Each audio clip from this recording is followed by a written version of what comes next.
क्या करें कि वो फिर से तुम्हारे लाइफ में वापस आ जाए? इस टॉपिक पे तो हम लोग काफ़ी सारा वीडियो बना चुके हैं। लेकिन ये कैसे समझ में आएगा कि वो और तुम्हारे लाइफ में वापस नहीं आएगा?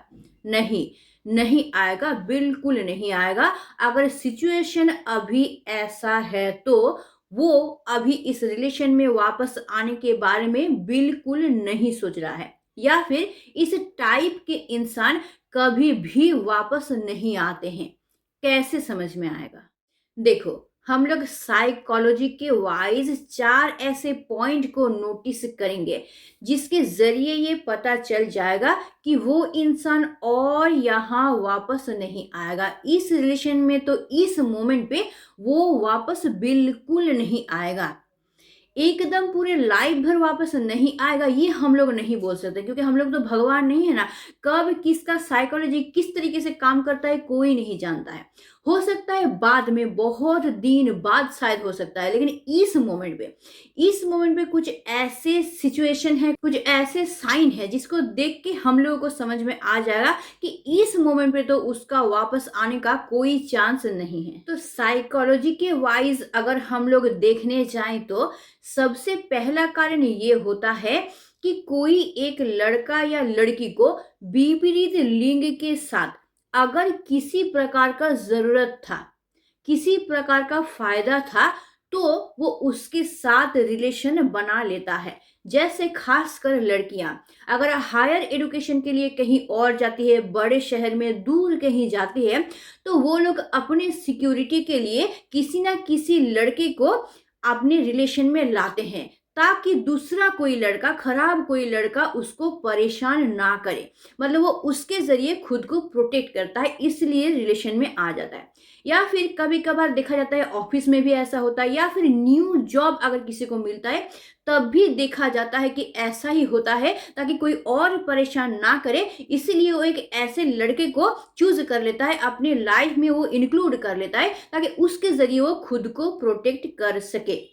आज 7 साल के लाइफ में मैंने काफ़ी सारा घटना ऐसे देखा है और सुना है, जिसके ज़रिए ये साफ़ होता है कि लड़का या लड़की जब भी कोई अननोन जगह पे जाता है, नए जगह पे जाता है, या फिर नया कोई सिचुएशन को फेस करता है, तो उससे खुद को प्रोटेक्ट करने के लिए इस तरह का वो रिलेशन बनाते हैं। तो अगर तुम्हारे साथ भी ऐसा हुआ है, किसी ना किसी तरीके से उसको तुम्हारी ज़रूरत थी, मतलब खुद के फ़ायदे के लिए तुम्हारी उसको ज़रूरत थी, और वो इसीलिए तुम्हारे साथ रिलेशन बनाया था। यानी कि तुम्हारे साथ लाइफ उसको काटना है, ये थिंकिंग उसके मन में कभी था ही नहीं। ये सोच के वो तुमको अपने लाइफ में इंक्लूड नहीं किया था, या फिर इस रिलेशन में भी नहीं आया था। वो सिर्फ़ और सिर्फ़ अपने सिक्योरिटी के लिए एक प्रोटेक्शन के तौर पर तुमको रखा था। या फिर हो सकता है कि तुमसे उसको अमाउंट चाहिए, पैसे के लिए ही वो तुम्हारे साथ रिलेशन बनाया था। या फिर कभी कभार ऐसा भी देखा गया है कि शायद उसका ऐसा कोई अच्छा दोस्त नहीं था जिसके साथ वो अपना सीक्रेट शेयर कर सके, अपने मन की बातों को शेयर कर सके।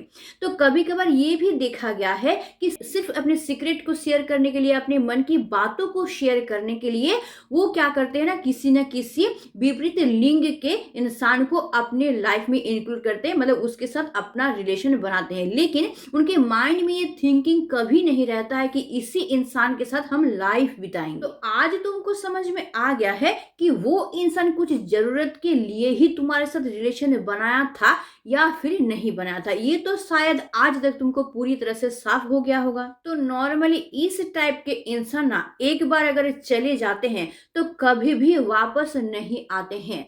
ये लोग ना माइग्रेटरी एनिमल की तरह होते हैं, माइग्रेटरी बर्ड की तरह होते हैं। इनका क्या होता है कि सीजन है तो आया है, अब सीजन खत्म हो गया है तो वो लोग क्या किए हैं, चले गए हैं, और इनका वापस आने का कोई भी संभावना नहीं रहता है। अब तुम बोलोगे कि दीदी आप तो माइग्रेटरी एनिमल या फिर माइग्रेटरी बर्ड इस वर्ड का यूज किए, तो क्या ये सीजन तो चला गया, लेकिन नेक्स्ट सीजन अगर आएगा तब क्या कोई भी संभावना है उसका वापस आने का?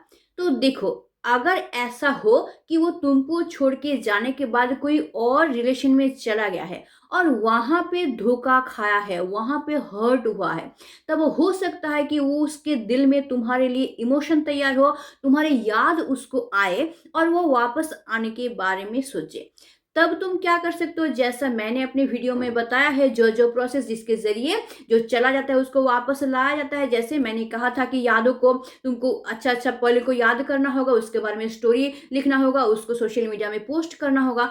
अगर वो सब वो पढ़ती है, उसके बाद अगर उसके दिल में इमोशन जगता है, तुम्हारे लिए फिर से फीलिंग्स आता है, तो संभावना है कि वो फिर से वापस आ जाए। लेकिन नॉर्मली काफ़ी सारे टाइम इसकी कोई संभावना नहीं रहता है कि वो फिर से तुम्हारे लाइफ में वापस आएगा। सेकेंड पॉइंट ये है कि अगर तुम उसका टारगेट थे तो बहुत सारी सिचुएशन में ऐसा देखा गया है, इसका संख्या बहुत कम है लेकिन ये देखा जाता है कि अगर किसी ना किसी जरिए तुम उसका चैलेंज थे तो वो तुमको अपने रिलेशन में लाया था। मतलब क्या, इसके उसके दोस्तों के जरिए, रिलेटिव के जरिए, या किसी ना किसी के जरिए उसको कोई चैलेंज दिया गया था कि ये लड़का या फिर ये लड़की ना किसी की बातों में नहीं आता है, इसको कोई नहीं फंसा सकता है। देखते हैं अगर तुम फंसा सको तो तुमको ये देंगे हम लोग, मतलब कोई चैलेंज दे दिया उसको कि अगर तुम इसको पटा सके तो हम लोग ये करेंगे तुम्हारे साथ। तो इस चैलेंज को पूरा करने के लिए खुद को दोस्तों के सामने या जिसने उसको कहा है उसके सामने वो प्रूव करने के लिए तुमको अगर अपने रिलेशन में लिया है, तो इस जगह पे भी यही होता है कि वो उस चैलेंज को जीत जाने के बाद, मतलब जो उसको चैलेंज दिया है उसके सामने ये प्रूव करने के बाद कि हाँ वो तुमको अपने झांसे में ले पाया है, वो नॉर्मली क्या करता है ना, तुमको छोड़ के चला जाता है। संख्या में कम होने के बावजूद काफी सारा रिलेशन इसी तरीके से बनता है और टूटता है, और काफी सारे लड़के लड़कियां ना इसी तरह से जलते हैं। बहुत सारे समय ऐसा देखा गया है कि दोस्त मिलके अपने दोस्त को एक टारगेट दे देता है कि देखते हैं उसे लड़का या फिर उसे लड़की को तुम पटा के दिखा, देखते हैं तुम्हें कितना दम है। इस तरह का एक टारगेट दे देता है, चैलेंज दे देता है, और जिस वजह से वो क्या करते हैं उसको फुलफिल करने के लिए, खुद को ग्रेट दिखाने के लिए वो क्या करते हैं, उस लड़का या लड़की को किसी ना किसी तरीके से अपने झांसे में लेता है, अपने रिलेशन में लाता है। लेकिन उसके बाद वो क्या करता है ना, जब चैलेंज पूरा हो जाता है उसको छोड़ देता है, थोड़ा सा भी उसके इमोशन के बारे में, फीलिंग्स के बारे में नहीं सोचता है। क्यों? क्योंकि उसके दिल में कुछ इमोशन था ही नहीं ना, वो सिर्फ एक चैलेंज पूरा करने के लिए आया था। चैलेंज पूरा किया, तुम्हारे इमोशन को लेके उसको कोई सरदर्द नहीं है। वो चैलेंज पूरा किया, टारगेट को फुलफिल किया, फिर वो चला गया अपने रास्ते। तो तुम्हारे लिए उसका मन में कोई अहमियत ही नहीं है, तुम उसके लिए कोई अहमियत रखते ही नहीं हो, तो तुम्हारे लिए क्यों सोचेगा, तुम्हारे लिए कोई फीलिंग्स, कोई इमोशन उसके अंदर है ही नहीं। तो इस टाइप का इंसान अगर चला जाता है ना, तो वो कभी भी और वापस नहीं आता है, क्योंकि वो सिर्फ टारगेट को फुलफिल करने आया था, तुमको जीवन साथी नहीं बनाने आया था, तुम उसके पसंद नहीं थे, बस एक चैलेंज थे तुम। लेकिन कभी कभार ये भी देखा जाता है कि चैलेंज को पूरा करने के चक्कर में कभी कभार कोई इंसान दूसरे इंसान से सच्चा प्यार भी कर लेता है, लेकिन ये बहुत कम होता है। तो अगर सच्चा प्यार कर लेगा तो फिर वो तुमको छोड़ के कभी नहीं जाएगा। लेकिन अगर वो तुमको छोड़ के चला गया है तो थोड़ा सा भी उम्मीद नहीं बचता है इस जगह पे कि वो फिर से तुम्हारी लाइफ में वापस आएगा। थर्ड नंबर, ये बहुत ज़्यादा डेंजरस होता है। इसमें क्या होता है कि एक लड़का एक लड़की रिलेशन में आते हैं, बहुत अच्छा रिलेशन होता है और बहुत अच्छे तरीके से दिन बीतता रहता है। लेकिन किसी न किसी वजह से दोनों में, फैमिली की तरफ से भी हो सकता है या पर्सनली भी कोई कारण हो सकता है, दोनों में झगड़ा हो गया, और दोनों में बहुत झगड़ा हो गया, अभिमान हो गया, ईगो भी आ गया, और जिस वजह से दोनों क्या हो गए, सेपरेट हो गए। अब क्या हुआ ना, एक के मन में ये जिद आ गया कि मैंने तुमसे इतना ज्यादा प्यार किया था, तुमने मेरे साथ ऐसा किया, धोखा दिया। अब देखो, मैं अपने लाइफ में अच्छा रह के दिखाऊंगा तुम्हारे बिना, और मैं तुमसे बेटर कोई और इंसान को अपने लाइफ में ला के दिखाऊंगा। मतलब उसको दिखाने के चक्कर में, अपने पार्टनर को दिखाने के चक्कर में कि तुम्हारे बिना भी हम अच्छे रह सकते हैं, तुम्हारे बिना भी हम बिंदास रह सकते हैं और तुमसे बेटर किसी को ला सकते हैं। इस चक्कर में वो क्या करता है, किसी और इंसान के साथ रिलेशन को वो जोड़ लेता है। अब जिसके साथ रिलेशन को जुड़ता है, उस इंसान को तो इसके बारे में पता नहीं होता है, तो वो तो इसके साथ सीरियस हो जाता है रिलेशन को लेके, वो तो सीरियसली इससे प्यार करना शुरू कर देता है। अब क्या होता है ना, इधर एक रिलेशन ऑलरेडी बन जाता है, लेकिन इधर रिलेशन बनते हुए भी जो ये पुराना प्रेमिक या प्रेमिका थे, ये तो उसके साथ खेल रही थी, ये तो सिर्फ अपने पुराने प्रेमिक या प्रेमिका को दिखाने के लिए रिलेशन में जुड़ा था, इसके साथ सचमुच कोई रिलेशन तो था नहीं ना। तो क्या होता है, जब दिखाना शुरू करता है तो पुराना प्रेमिक या प्रेमिका जो है वो जलने लगता है, फिर उसका प्यार फिर से उभरने लगता है और वो फिर से प्यार इसको दिखाना शुरू कर देता है। जब इसको प्यार दिखाना शुरू कर देता है, तो क्या होता है, इसके मन में भी वो पुराना इमोशन जाग जाता है और पुराना रिलेशन के साथ जो झमेला हुआ था, जो प्रॉब्लम हुआ था, झगड़ा हुआ था, धीरे-धीरे वो क्लियर होना शुरू हो जाता है, वो मिटना शुरू हो जाता है। जहाँ मिटना शुरू हो जाता है, तब पुराना रिलेशन में ये फिर वापस आना शुरू कर देता है और नया रिलेशन जिसके साथ जुड़ा था, उसको छोड़ देता है। अब जिसके साथ नया रिलेशन जुड़ा था, वो तो सीरियस था, उसको तो इसके बारे में कोई पता नहीं था। लेकिन ये तो उसमें सीरियस था ही नहीं, ये सिर्फ एक चैलेंज के तौर पर अपने पुराने पार्टनर को सिर्फ दिखाने के लिए ये किया था। वो तो उसके साथ सीरियस था ही नहीं, क्योंकि नए रिलेशन के लिए उसके दिल में कोई इमोशन, कोई फीलिंग्स था ही नहीं ना। तब वो क्या करता है ना, अपने पुराने पार्टनर के पास वापस आने के लिए उसको, नया रिलेशन में जो गया था, उसको छोड़ देता है। तो इस टाइप के इंसान का भी ना कोई भी संभावना नहीं होता है कि वो फिर से उस जो नए रिलेशन में जुड़ा था वहाँ पे वापस जाए।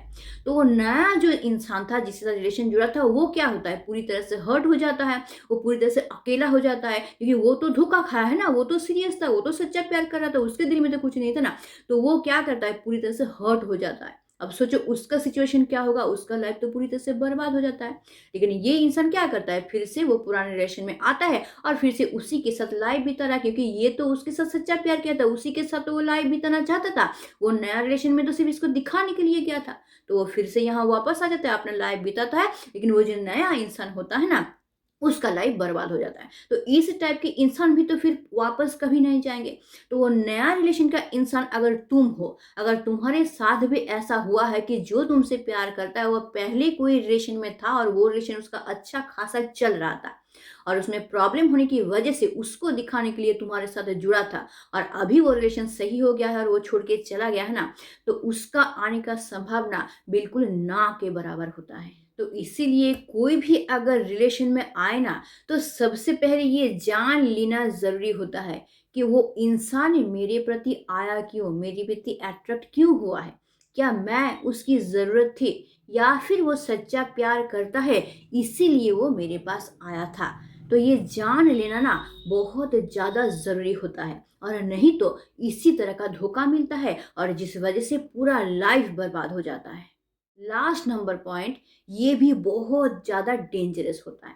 इसमें क्या होता है ना, ऑपोजिट होता है। जैसे मेरे साथ किसी का बहुत अच्छा रिलेशन था, एक दूसरे के साथ सच्चा प्यार करते थे और लाइफ बिताने के बारे में सोचते थे, लेकिन वो रिलेशन धीरे धीरे खराब होना शुरू हुआ। कोई भी कारण हो सकता है, झगड़ा होना, ईगो होना, या फिर एक दूसरे को सहन नहीं कर पाना, या फिर हो सकता है एक दूसरे को बहुत ज़्यादा संदेह करना, या फिर एक दूसरे के ऊपर बहुत ज़्यादा बाउंडेशन क्रिएट कर देना, बांधने की कोशिश करना एक दूसरे को, या फिर हम उसको बांधने की कोशिश कर रहे थे या फिर वो मुझे बांधने की कोशिश कर रहा था, जिस वजह से एक चिड़चिड़ापन आ गया था। यानी कि रिलेशन क्या हो रहा था ना, धीरे धीरे एक टॉक्सिक रिलेशन में परिवर्तित हो रहा था। बिल्कुल एक दूसरे को सहन नहीं कर पा रहे थे, लग रहा था इस रिलेशन से हम लोग चल जाए तो अच्छा है, मतलब दम घुटने वाला सिचुएशन तैयार हो गया था।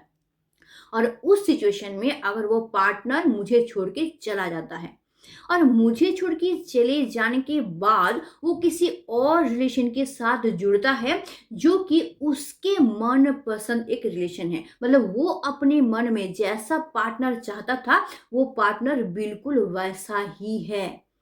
और वो क्या हुआ ना, उसके साथ पूरी तरह से जुड़ भी गया है अभी प्रेजेंट में और उसके साथ वो लाइफ भी बिता रहा है, सुख से अच्छे से लाइफ बिता रहा है, हंसी खुशी से लाइफ बिता रहा है। तो इस जगह पे भी ना उस इंसान का वापस आने का बिल्कुल ना के बराबर संभावना रहता है। क्यों? क्योंकि अभी वो इंसान नए रिलेशन में जुड़ गया है। उस नए पार्टनर के लिए उसके मन में इमोशन, फीलिंग्स तैयार हो गया है और मेरे लिए अभी उसके मन में कोई भी फीलिंग्स, कोई इमोशन है ही नहीं। मेरे बारे में वो बिल्कुल पूरी तरह से भूल ही गया है क्योंकि वो नया रिलेशन उसके लिए एक बहुत अच्छा रिलेशन साबित हो गया है। तो इस जगह पे भी ना वेट करने से या फिर दिन गिनने से कि वो एक दिन ज़रूर वापस आएगा, बिल्कुल इसका कोई मतलब नहीं बनता है। अगर इस तरह से वेट करते रहोगे तो तुमसे ज़्यादा बुड़बक कोई नहीं है क्योंकि उस इंसान की आने की संभावना बिल्कुल 0% होता है। ये सब इंसान भी वापस नहीं आता है। क्यों? क्योंकि उसके लिए ये अतीत का जो रिलेशन था, एक भयंकर रिलेशन था, एक डरावना एक्सपीरियंस उसका था, जिसमें वो कभी लौटना नहीं चाहता। क्यों? क्योंकि उसको उजाले का खबर मिल गया है, सुख और शांति का खबर मिल गया है। इसलिए अभी जिस सिचुएशन में वो है, उस जगह पे खड़ा होके ये जो अतीत का सिचुएशन उसके लिए एक भयंकर एक्सपीरियंस बना हुआ है कि जिस वजह से वो बिल्कुल मतलब चाहे ना चाहे भी इसके बारे में वो याद तक नहीं करना चाहता है। इसलिए उस इंसान का तो इस रिलेशन में फिर से वापस आना बिल्कुल ना के बराबर ही है। लेकिन मैंने जो ये 4 पॉइंट बताया, इसमें से किसी भी पॉइंट के लिए हम लोग ये नहीं कह सकते कि वो नहीं आएगा, बिल्कुल नहीं आएगा। ना शब्द का प्रयोग हम लोग बिल्कुल इस जगह नहीं कर सकते। क्यों? क्योंकि कब जो किसके साथ क्या हो जाए और कब जो किसी का इमोशन जग जाए, ये कोई नहीं कह सकता है। क्यों? क्योंकि कल किसने देखा है? इसलिए हम लोग तो भगवान नहीं है। फ्यूचर में क्या होगा ये कोई नहीं बता सकता है। बस हम लोग एक अंदाज़ा लगा सकते हैं, कुछ चीज़ों को देख के एक संभावना के बारे में हम लोग सिर्फ सोच सकते हैं, अंदाज़ा ही लगा सकते हैं। कन्फर्मली हम लोग नहीं बता सकते हैं कि वो इंसान वापस आएगा कि नहीं आएगा। लेकिन अल्टीमेटली बात ये है कि मैंने जो 4 पॉइंट बताया है ना, ये 4 पॉइंट अगर है, ये सिचुएशन अगर है ना, तो इस जगह पे वापस आने का संभावना बिल्कुल ना के बराबर होता है। तो इस चारों में से कोई भी अगर तुम्हारे साथ हुआ है तो तुम पूरी तरह से समझ जाना कि वो इंसान और तुम्हारे लाइफ में वापस नहीं आएगा। और इस सिचुएशन में तुमको क्या करना है ना, तुमको उसको छोड़ना है, छोड़ के तुमको अपने लाइफ पे फोकस करना है, अपनी लाइफ को बेहतर बनाना है, अपने करियर को देखना है, अपने लाइफ के गोल को अचीव करने के बारे में सोचना है, खुद को अच्छा रखने के बारे में सोचना है, खुद के लाइफ के बारे में सोचना है, खुद के फैमिली के बारे में, खुद को और बेहतर कैसे करें इसके बारे में सोचना है। मतलब पूरी तरह से तुमको अपने ऊपर फोकस करना है और लाइफ में आगे बढ़ना है। अगर उस इंसान को आना होगा तो वो आएगा, तब तुम्हारे ऊपर है, तुम उसको एक्सेप्ट करो ना करो। और अगर नहीं आता है तो तुम आगे बढ़ते रहो अपने लाइफ में। और अगर अभी बहुत ज़्यादा तकलीफ में हो, तुमको लग रहा है कि क्यों नहीं वापस आएगा, तुम बहुत ज़्यादा निराश हो गए हो, तुम पूरी तरह से टूट गए हो, डिप्रेशन में चले गए हो, तो मेरे चैनल पे चले जाओ। बहुत सारा वीडियो मैंने ऐसे बनाया है, मूव ऑन कैसे करें, उस वीडियो को जाके तुम देख लो। तुम बहुत आसान तरीके से खुद को इस सिचुएशन से निकाल के फिर नए तरीके से जीना शुरू कर सकते हो। क्यों? क्योंकि लाइफ में कोई एक इंसान नहीं होता है जिसके लिए लाइफ को बर्बाद किया जाता है। ये लाइफ हम लोग का बहुत कीमती होता है। परमात्मा ने जो लाइफ दिया है ना, वो कुछ करने के लिए दिया है, ऐसे बर्बाद जाने के लिए नहीं दिया है। इसलिए उस इंसान के पीछे अपने लाइफ को बर्बाद नहीं करना। तुमको क्या करना है इस सिचुएशन में ना, अपने लाइफ में तुमको फोकस करना है। बहुत काम है तुम्हारे लाइफ में जो कि तुमको करना है। अपने लाइफ में टारगेट तैयार करो, उसको फुलफिल करो, अपनी लाइफ को बेहतर बनाने के बारे में सोचो, कैसे खुद खुश रहोगे इसके बारे में सोचो। ये सब बहुत काम होता है अपने लाइफ में। तो तुम उस वीडियो को मेरा देख लेना, तुमको अच्छा खासा रास्ता मिल जाएगा। तुम इस सिचुएशन से खुद को निकाल भी पाओगे और एक नया सूरज की तरफ तुम आगे बढ़ पाओगे। आई होप मैं तुमको पूरी तरह से क्लियर कर पाई हूँ कि किस किस सिचुएशन को तुम देखोगे तो तुमको पूरी तरह से समझ में आ जाएगा कि वो इंसान तुम्हारे लाइफ में वापस आएगा कि नहीं आएगा। और अगर तुम खुद को इसके साथ रिलेट कर पा रहे हो तो बहुत अच्छा है, फिर तुमको नया रास्ता मिल जाएगा और नए तरीके से तुम अपने लाइफ को शुरू कर पाओगे। नया डिसीजन बहुत आसानी से तुम ले पाओगे। तो आज के लिए बस इतना ही। अगर वीडियो अच्छा लगता है इसको ज़रूर लाइक करना, इसको शेयर ज़रूर कर देना, क्योंकि जो लोग इस कन्फ्यूज़न में है कि वो पार्टनर वापस आएगा नहीं आएगा तो उनको भी हेल्प मिल जाएगा। और वीडियो को हाइप करना बिल्कुल मत भूलना, क्योंकि तुम्हारी एक हाइप से ये वीडियो बूस्ट होगा और लाख लाख लोगों तक पहुँच जाएगा जिनको तुम्हारे ज़रिए हेल्प मिलेगा। और अगर नया हो मेरे चैनल पे, चैनल को ज़रूर सब्सक्राइब करके रख लेना, ताकि हमेशा तुम्हारा और मेरा रिलेशन मधुर बना रहे। तो आज के लिए बस इतना ही। Stay tuned, meet soon, tata and bye bye.